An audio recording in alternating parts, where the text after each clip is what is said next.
Wendell, the government's been shut down. There's no more laws. I've got candle, I got fire burning, 2 graphics cards. I don't even care anymore. There's no laws in America.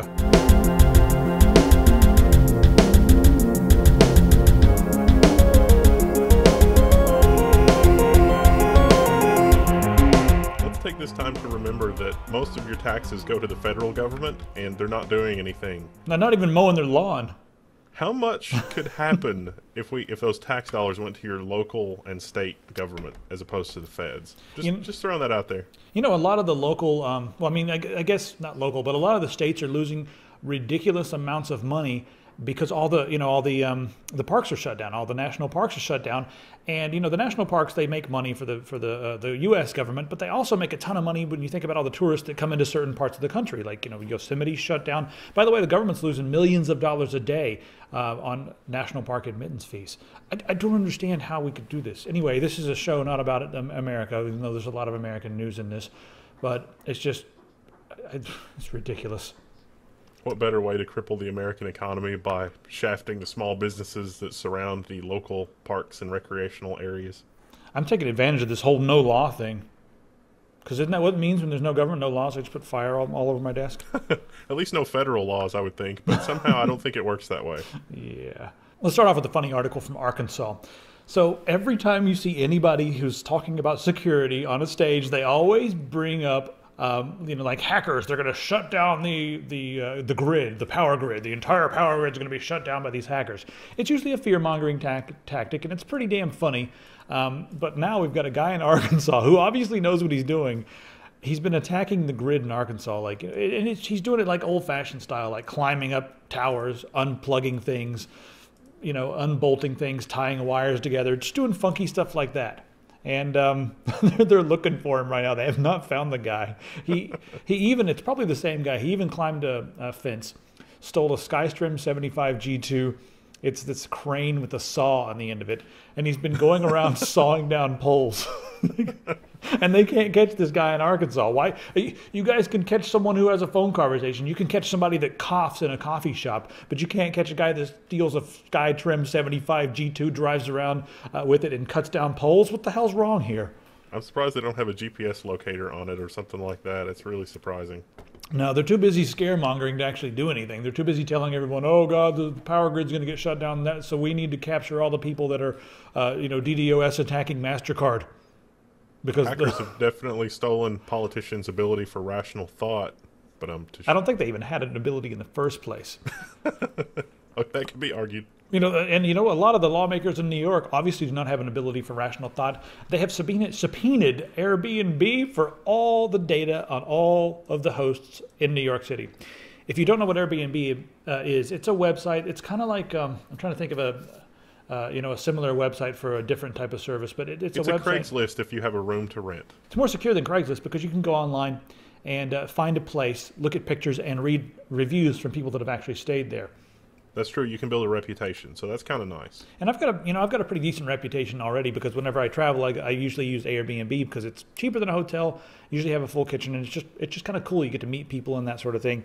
But people have been giving us good reviews. Kane and I stayed in Seattle using Airbnb, and that was kind of cool. We ended up staying at a guy who is a programmer for, I believe it was Microsoft, because there was a lot of Microsoft certifications on the wall and a Microsoft thing for employee of the month or something like that, and a bunch of computer books and stuff. So anyway, the problem here is that New York is using is like a hotel law, like anybody can't just open up a hotel because of safety and other reasons. But Airbnb is more like you're renting a room from a guy. It's not the same as a hotel. And it's really appalling that they would try to use this law. I mean, if they want to pass a law saying you can't rent a spare room in New York that is explicitly for that, fine. But they're trying to say these people are running hotels when it's like, no, I'm not going to be there for a month, and I've decided to rent my house. It's like, all right, you take the risk that comes with that. Go right ahead. Well, a lot of these politicians are upset because, of course, they're getting money from some of the big hotel chains, and the hotel chains do see Airbnb as a threat to them.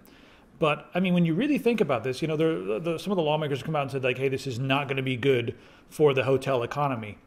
does that mean that it's not going to, I mean, the technology shifts and like the way we do things shift. And if you know what, if it's not good for the hotel economy, what about the individuals that are renting these rooms? It may be good for the economy in that way. I mean, it's not like people are not going to be spending money in New York, and it's not like someone's not going to be making that money. It's just a different person that's going to be making it. Instead of Hilton, it's going to be, you know, John Doe who lives on 30th Street or whatever. The fundamental problem is that when you have a politician saying this is going to hurt the hotel economy, we need to look at ways in the law to stop this, that is an abuse of the law. The law is designed to protect citizens, not to protect industry and not to protect commerce. And if new technology or industry or entrepreneurs come along that disrupt the old guard, that's just the way that it is. We're going to be talking a lot about disruption in this episode. Airbnb has said that they will not comply with the state's order to hand over user data because it's too broad. It's like they want all of the data. So, I mean, it's like New York wanted data on people who may or may not be infringing current statuses and laws. So I don't think this is going to hold up. And the reason I don't think this is going to hold up is because the feds are going to say, this is a business record, and business records are not entitled to any privacy. And so because you use this service, you know, business record, no entitled to privacy, and a whole bunch of people are going to be fined like $500, and it's going to piss a lot of people off. All right, let's look around the world and see what's going on with the internet. And you know what, if you're somewhere in the world and you have an internet story, I know a lot of our Australian fans last week jumped in and like, you guys are whining and complaining about 30 and 40 megabits per second with data caps, and we've got like 2 megabits per second with ridiculous data caps. And then people in Canada were emailing me saying, like, you guys are whining and complaining. So, I mean, yeah, I didn't realize how bad it was in some places. And, you know, send some email in. Let us know what you guys think. Or put it in the comments. That'd be a better way to do it. But, you know, the internet speeds around the world are, I mean, that's an area that we all need to be looking at. And I think it's kind of cool that the government in Norway is saying that they want to start up a new initiative to upgrade the infrastructure so that everyone in the country can get at least 100 megabits per second to their house. So that's really cool to see. And that then seems completely reasonable. Yeah, I mean, and that's on a government level. That's something a lot of people argue about, that the government shouldn't be involved in this stuff, that it should be, you know, it should be more of a private business type thing. If the private businesses don't get it done, I mean, sure, the government's going to, you know, need to jump in and do something about it. Also, we see in Romania that RCS and RDS, that's the biggest carrier in Romania, has a new initiative going on where they're bringing 500 megabits per second and also 1 gigabit per second speeds to a lot of different places. This is just starting to roll out, and it looks like it's going to cost pennies on the dollar compared to a lot of the other services out there in different countries. So interesting to see that that's going on out there. Meanwhile, back at the ranch, that's here in the States, we have Time Warner Cable. They're acquiring DukeNet for $600 million. Now, DukeNet has a large fiber network across the eastern U.S. coast. You can see it on the screen there. Miles and miles of fiber. Plus, they also have some wireless infrastructure. And I just wanted to bring this up because I think it's very interesting that a lot of the companies are, number one, they're buying up other local or smaller fiber providers or fiber, what am I looking for? Just different companies that have infrastructure. They're buying them up so that they can control the infrastructure. The thing with DukeNet is that DukeNet is not really about providing services to consumers. It's to business. And the reason that something like DukeNet can exist is because business service, you know, we need 100 meg fiber like 5 years ago. And businesses that are data driven need a lot of bandwidth, and you just can't get it except from a small, quote unquote, small local ISP. So the thing that's interesting is DukeNet's customers are mostly wireless carriers, which means that this is powering cell towers, data centers, government, and enterprise customers. It's not citizens. It's not you and me. It's not small business. Mm-hmm.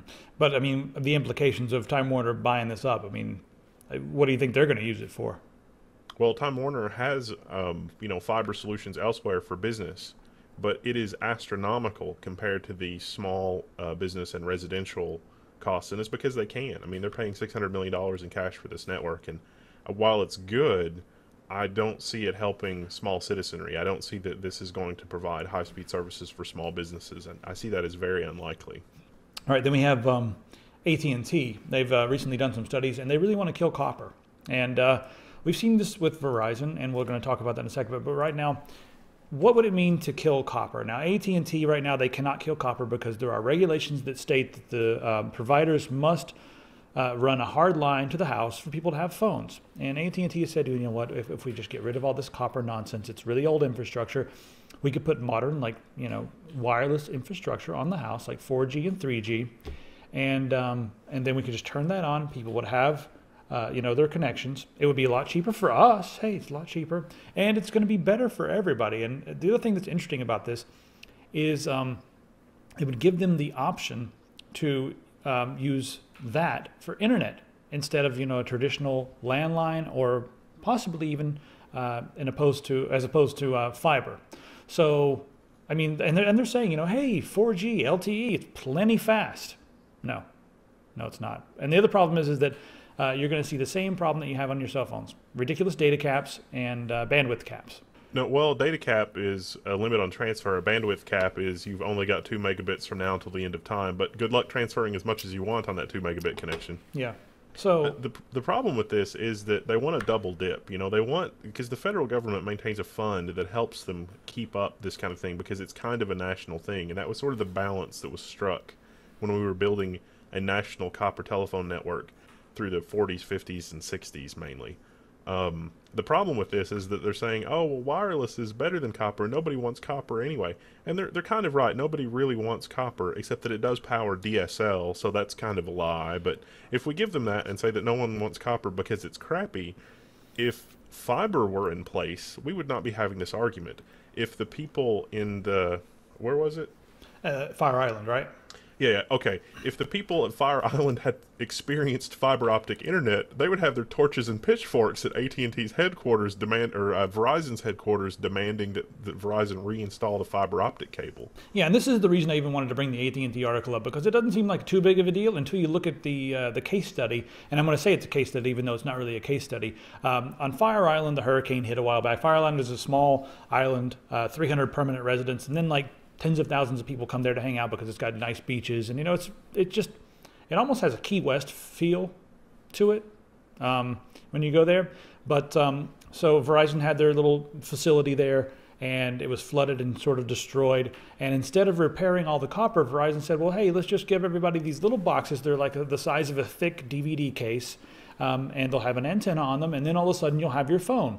So that's what they did. And instead of replacing the fiber, everyone's like, oh, cool, we'll just have this wireless box, and it even has a battery, so that if the power goes out, we have 3 hours where we can use the phone with the battery. That seems like a very low battery power, especially if you're on an island like that where hurricanes can hit. But anyway, the problem was that after people started getting these, they were having severe problems with echo because the speeds weren't very good.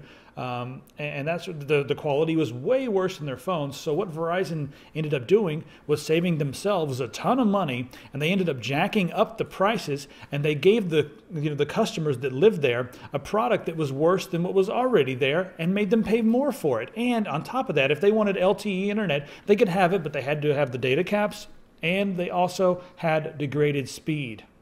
So it's like a downgrade in service with more money. And that if across the country, if the different companies see this, and if the laws are relaxed a little bit, which they're all trying to get the laws relaxed, all these different companies are going to be like, yeah, let's just do this instead. It's way better than copper for us because it puts more money in our bank account, and it's cheaper to maintain. What were you going to say, Wendell? I really enjoy the quote from the telephone company executive, because it was like he's talking about copper and how copper is not really good enough to provide competition to cable, and if they didn't have to maintain the wired infrastructure, that they could have a more vibrant competitor to cable. And it's like, well, wait, there's already a variance here for copper infrastructure for fiber optics to count as copper infrastructure. And so if you run fiber optic infrastructure to these neighborhoods for federal purposes, that already counts as your wired infrastructure. That was a variance that was added in like 96 or 97. And so he's like, oh, we need to be a more vibrant competitor to cable. Well, I got news for you. If you had fiber optic cable deployed to all these people, you would be one hell of a competitor to cable, because you could put anything you want down that. I mean, you could run 12 channels and it wouldn't even matter. Yeah, and that's what I think needs to happen. I mean, in my personal opinion, I think that the government needs to look at this, because right now it's a mandate that all people must have copper lines. If you're a major carrier, you have to run these copper lines. It's not even really copper lines. It's just that they're part of the wired telephone infrastructure. It doesn't have to be copper. It can be fiber. But that's the problem, is that it's they always, copper is the solution that is already there. We need to, erase all that nonsense, and there needs to be a mandate that everyone needs fiber. That's what I think. I mean, because there's already a huge, vast fiber network across this country, and it's just the last mile that's lacking. I mean, if these companies had spent half as much money actually upgrading to fiber as they have belly aching and lobbying, we would already have fiber to 95% of the country. And that's why right now we're just relying upon local providers that are coming in and doing it for the big companies, or doing it despite the big companies. And then, of course, they're meeting some resistance as well. But government, listen to me. Just shut up, stop listening to all these idiots, and change the mandate so that it states clearly that everyone needs fiber and that copper no longer counts. Watch them all scream and yell, and then remind them, hey, what about all these deliverables from the 1996 Telecommunications Act? Whatever happened to that?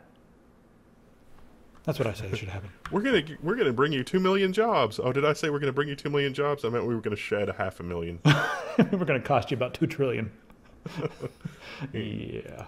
So there's the Verizon Jet Pack. That's what they offer. It's $49. Yeah, and it requires a 2-year activation. Wow. That's garbage. What a bunch of garbage. We'll talk about the NSA for just a minute. Yay, NSA. I mean, boo. What about all these meltdowns that have been happening? So the NSA, they built this multi-billion-dollar facility out in Utah. It was going to be like the state-of-the-art for data collection, gazillion hard drives, gazillion servers, all of it out there. They're spending over $1 million a month for their electric bill out there. They need to take a hint from Google and run it off the sun or something. Yeah, that's money that we're paying. I mean, it's not like they're doing any business. They're just like collecting data on us, and we're freaking paying for it. I just got a migraine because I'm thinking about that. I shouldn't be thinking about that. I should be playing video games. We need all that electricity to spy on your email. Exactly. Well, anyway, they've had several meltdowns. In fact, 10 meltdowns over the past 13 months. And these are not like little oh, the power went out, oh, damn. These are like, oh, shit, there's an explosion. There's a fireball coming down the hallway, and it's melting hard drives. That's what we're talking about. This is not an exaggeration.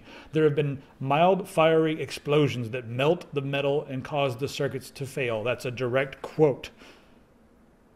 I wonder what's going on. Right now, they said that they think they have the problem fixed, but they're not exactly sure what the problem is, and it's going to take about another year for this to fully become operational. I wonder if they're just saying that stuff so that we think it's not operational and we chill out. What if everything works perfectly fine and they're just telling the media this so that they like give it a rest? I wonder. I want to see one of these fireballs. Seems unlikely. Yeah, it seems like it really did happen. And I'm wondering if some of the contractors that they brought in to build these networks, I'm wondering if some of the contractors actually programmed it or designed it in a way that it would do this. Someone's probably scrutinizing that somewhere. Yeah. I bet there are some, white, gray hat contractors out there that got hired to do this. They looked at what was going on, and they're like, oh, no, I don't agree with this. This goes against my hacker code. And then they built it in a way that it would catch fire. I bet that some of the people working on this did that. I'm not endorsing it at all, but I bet that's what happened.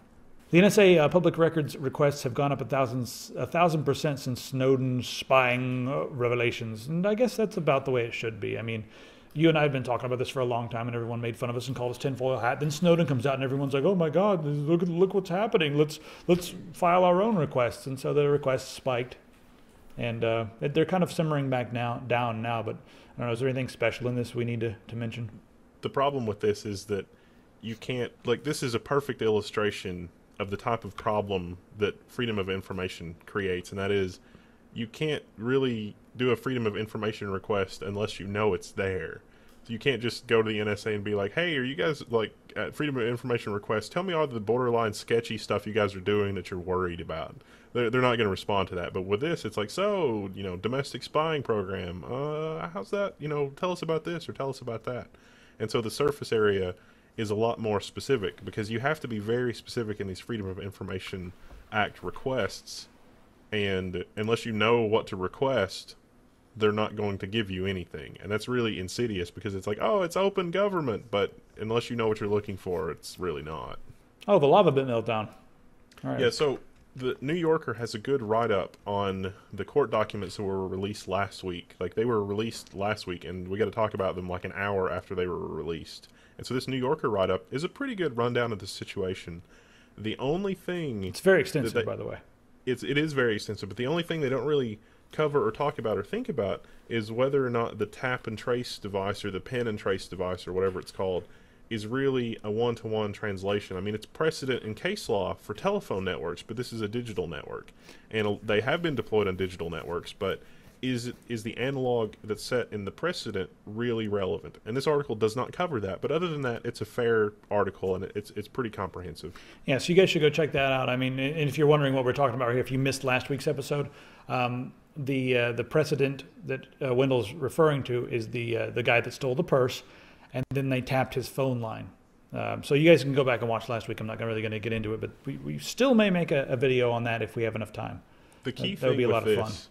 The New Yorker picked up on this, and we've got to give them a gold star, because the really disturbing thing here is the guy that ran LavaBit was saying to the government, look, what is in your warrant is very narrow, specific information. I can write a program to dump that. Like, it's like system logs. I can write a program to dump the system logs for when those things happen to give you these specific pieces of information. It doesn't do that right now, but I can modify the system to do that. And the FBI said, no, you have to give us everything. And he's saying, but your warrant says that you can only take this. And so I really want to just write you the thing to only give you what's in your warrant.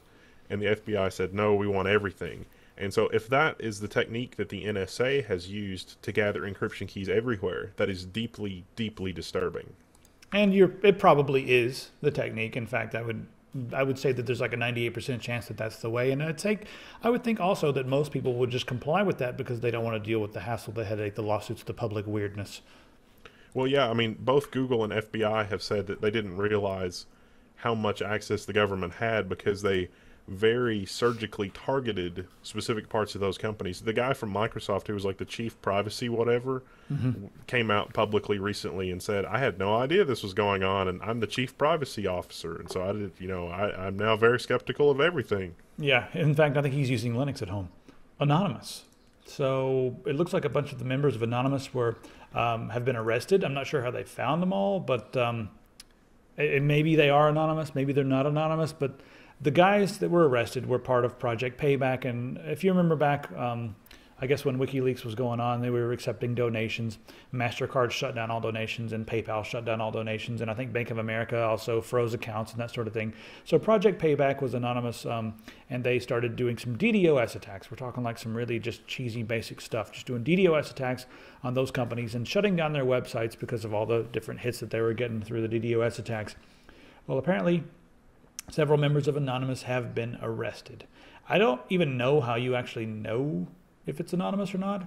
It's also interesting that the U.S. law enforcement is coming out and warning people right now. And they're also warning people that are involved with the Silk Road Underground. I've been seeing this on the web, saying things like, listen, these secret, dark nets are not as dark and secret as you think they are. We're watching you and we're going to get you. So I've been seeing a lot of that.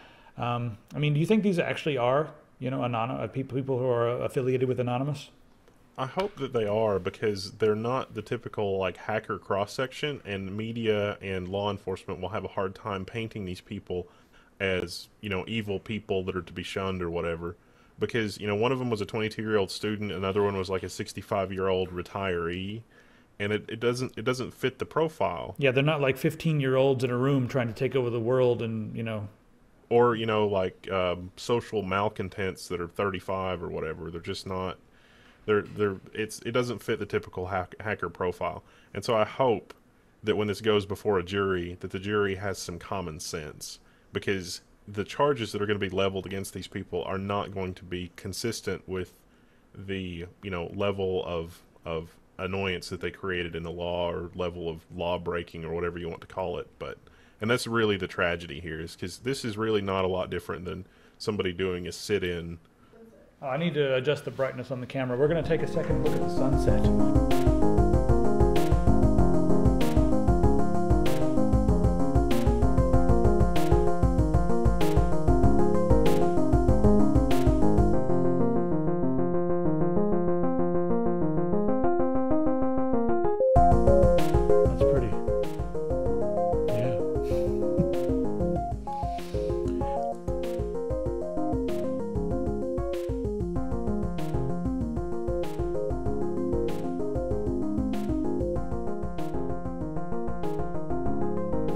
our sunset intermission may be a good time to take a word from our sponsor, Squarespace. So Squarespace, everything did well the last couple times. They decided to help us out again and sponsor the show. So thanks a lot, Squarespace. If you're someone who really doesn't care about, making your own website right now, you can skip ahead. We have the technology on YouTube, but if you're building a website, or maybe you have a client who needs a website, you may want to stick around and check this out. Now, the one thing I like about this is it's quick, simple. You go and you pick a template, start your trial, and then you get your domain name. It's not something that's going to be like squarespace.com/your domain. You get your own domain name, so it looks pro.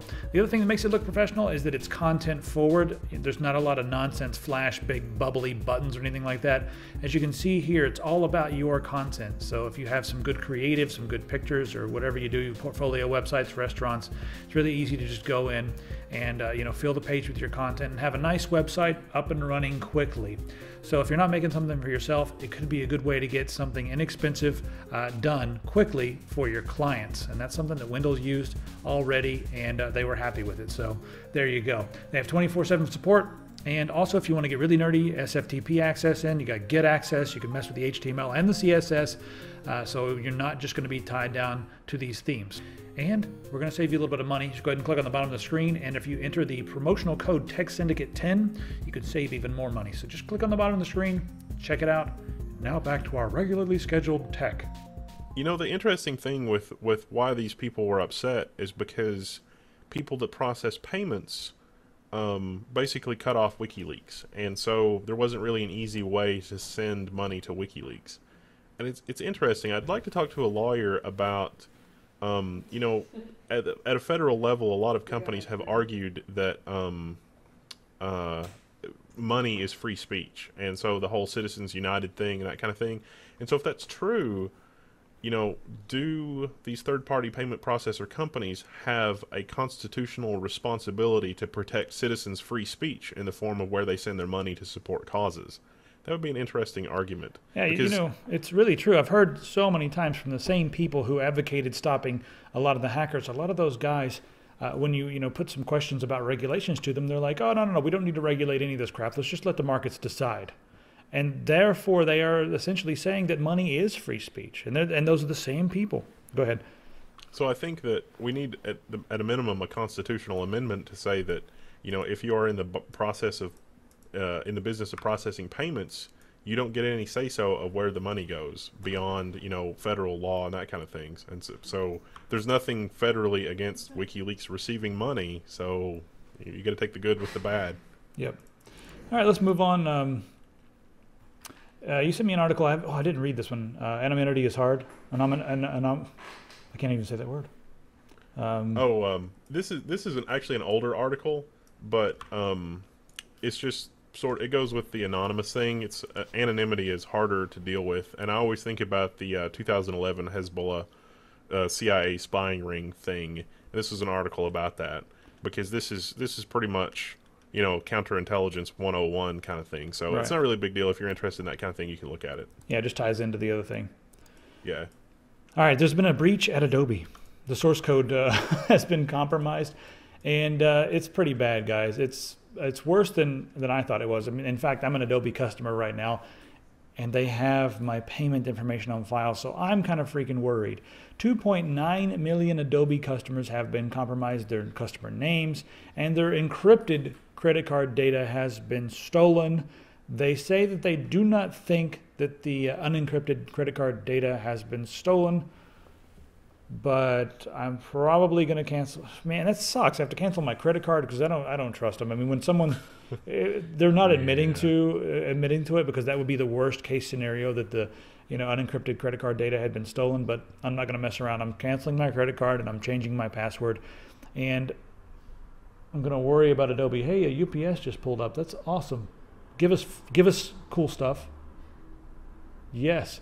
All right, you guys are going to see live right now what we get from UPS. All right, you there? Yep. I got a gigantic box from Comcast. You want to see what it's in it while we're on the show? Yeah, it's fine. Probably a crappy modem. Yeah, but look how big the box is. I mean, it's like...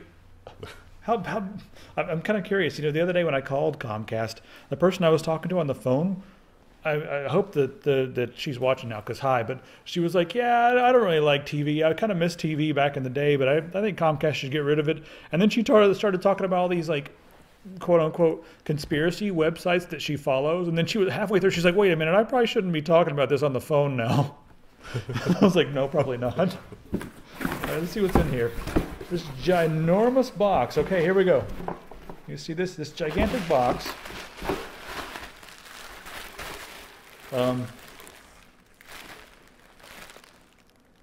There's nothing in here. What? There's nothing in this Comcast box. It's just bubble wrap. I've got news for you. In order to upgrade your service, you have to first send them your old modem.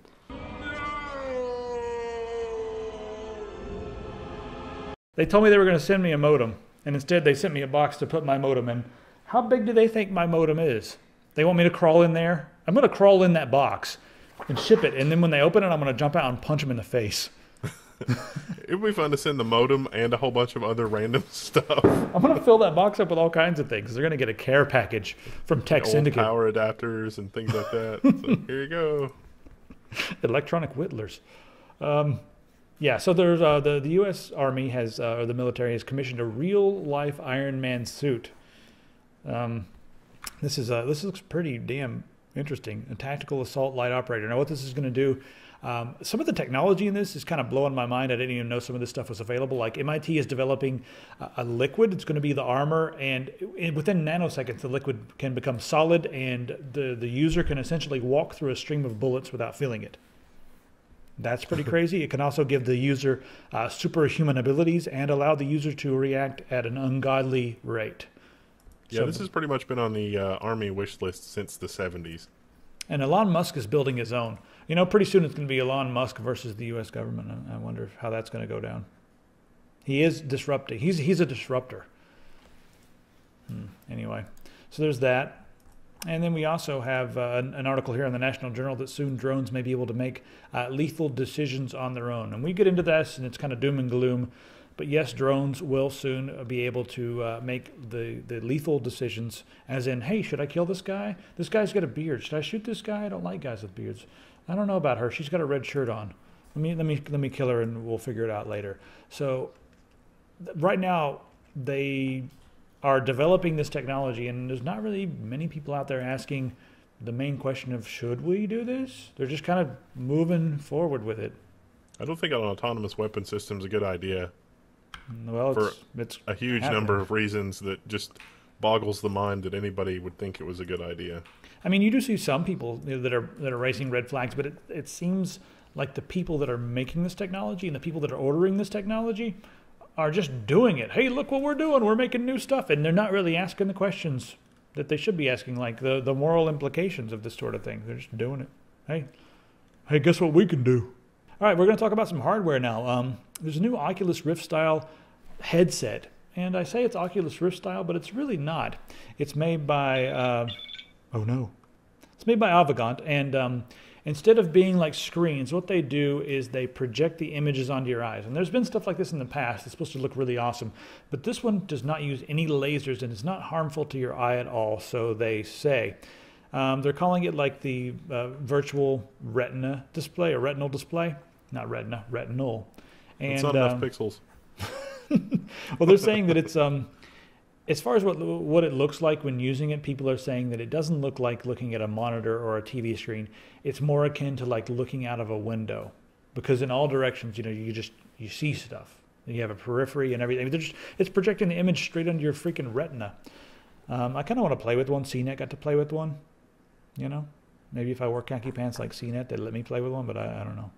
It would be a lot of fun to play with something like this. I mean, this is going to get a lot of coverage very soon.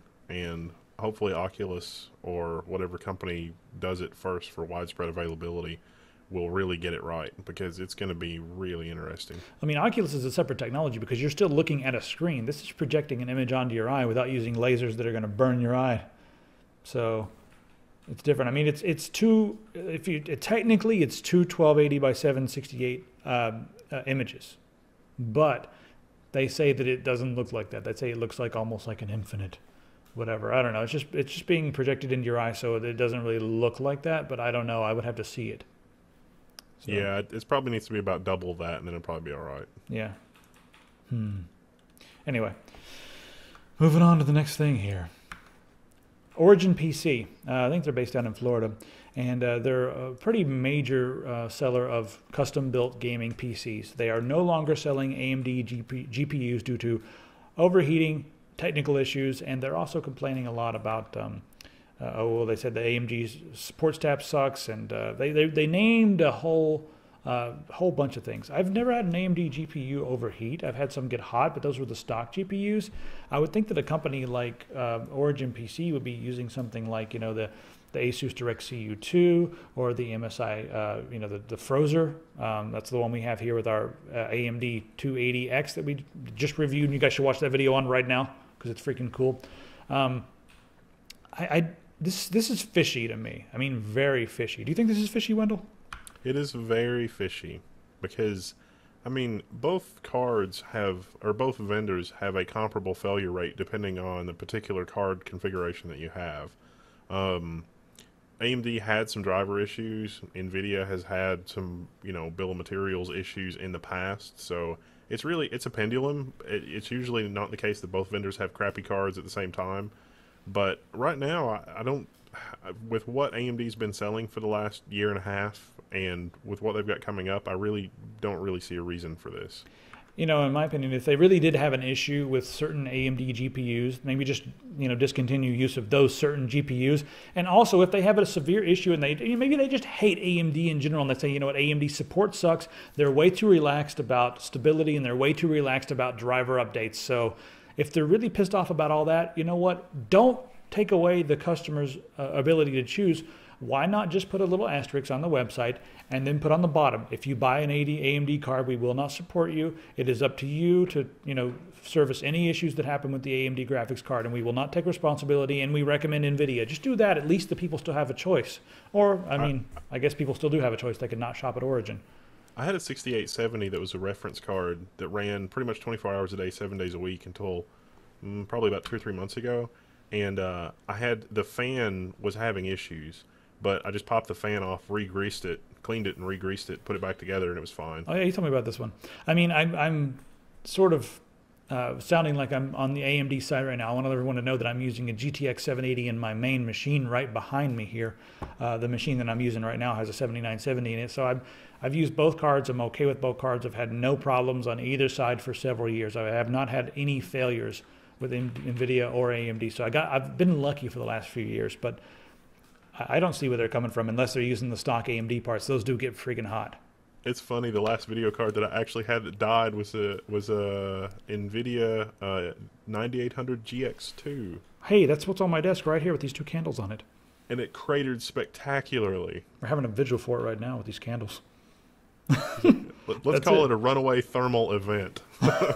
Well, you know what? It makes the best cup holder in history. Yeah, I've got it stacked on top of a 7970 right now because there's no law, so I can do whatever I want. Anyway. All right, scientists have created the first graphene-based holographic optical disc. Graphene holographic optical discs are going to have an obscene amount of storage. The big problem right now with graphene is there's not really an efficient or good or cost-effective way to mass produce it. That's really the only problem. As soon as they break down that barrier, we're going to have graphene holographic optical discs. They're going to be able to store ridiculous amounts of data. Now, the easiest way for me to explain to you why holographic data storage is amazing is really awesome. It's because the hologram apparently looks like it's bigger on the inside. Yeah, even if it's broken, it'll still work. That's pretty crazy. Yes, it is. Let's talk about these AMD servers that have been, quote unquote, paving the way for the future. Now, Wired did an article here saying that the AMD servers are paving the way for the future. The company SeaMicro out in California has been working with AMD, and SeaMicro developed these new servers. It's actually more of a server technology to allow different cores to speak to one another. But they released a server that had lots and lots and lots of mobile processors, like regular just mobile ARM-based type processors. And they sell one to Mozilla, but Mozilla was not impressed with the performance. However, the technology was very interesting. So AMD's been working together with them. And what they've really done is they've created this interesting mesh technology that allows any processor in the cluster to speak to any bit of information that it needs directly without having to go through any nonsense. And it also allows, it's just a nice web that allows them all to speak together. It's just fancy, nice software. So here on Wired they said AMD is paving the way for the future, but over here on Extreme Tech they discovered something that's very interesting. This new AMD server infrastructure technology is being used at Verizon, and most of the servers that are using this technology are actually based on Intel Xeon E3 processors, not AMD Opterons. So yeah. That's interesting. That does not bode well for the future of Opteron processors, maybe. I mean, Verizon is using some Opterons, but AMD has been coming out and hey, a big win for us, but it's also a pretty big win for Intel when you think about it. Because, I mean, even if they are using AMD technology, they're still using Intel, Xeons. So there you have it. It's kind of funny. And Wendell, you sent this over, an open source graphics processing unit on Kickstarter. Yeah. I thought this was interesting because it's a fully open source GPU. I mean, there are a lot of, we've got this upcoming stuff from AMD that's going to, herald a new era of openness, and we have the Steam box on NVIDIA, which should herald a new era of openness. But we've heard that before. And I get the feeling that the people on this project are like, yeah, we've heard that before. And so they want to do a completely open GPU. And their goals are pretty modest. The first funding goal of $200,000 is really just 2D only. $400,000 is the lowest level 3D option. And this is something to be lauded. This is actually a good, interesting project. I don't know if the people involved have the credentials necessary to pull this off. It looks like it.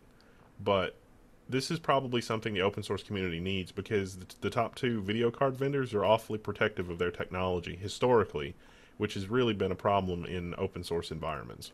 But I wonder if they're going to have problems with patents, because that would probably be an almost insurmountable problem. I mean, I could see easily half of the $400,000 going to very expensive, very knowledgeable lawyers that can look at the patents that are involved and figure out ways that these people will be able to work around it. Yeah, that's very true. Maybe we should go over and talk to these guys. I mean, it's an interesting project, interesting enough to make me go, maybe I should go over there and talk to these guys. But, a bit of it's over my head. But, of course, any kind of project like this, I'm not going to be doing it myself. So, of course, some of it's over my head. But it's still interesting to see that we do have, people out there pioneering open source graphics technology. So if you guys want to check that out, right there it is on Kickstarter, and there's a link in the description. So do it. Science time. There has been some new slight breakthroughs in nuclear fusion. So they, a bunch of guys out in California, the National Ignition Facility, or the NIF, if you're an acroneticist and you like acronyms.